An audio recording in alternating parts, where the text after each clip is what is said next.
भइल। इतना बरियार पुजारी औरत परेशान बा।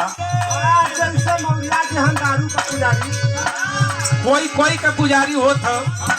वो औरतिया अपने सखी से बतावत बा, रहेली न सखी रे नवदी न सखी रे।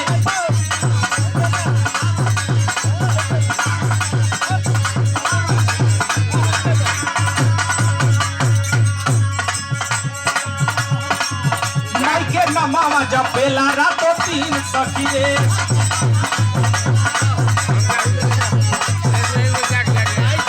नमावा जपेला गिन गिन सखी रे। भोरे में मंदिर के खोले केवारी हमर पियवा पुजारी। आय हाय रे सखी पियवा पुजारी, आय हाय रे सखी।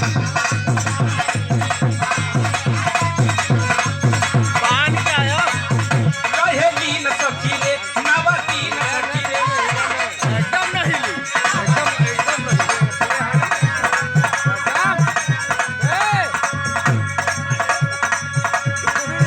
माइके नमवा जपेला गिन गिन सखी रे।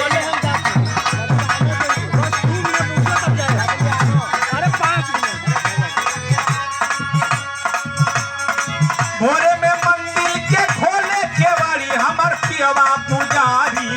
आय हाय रे सखी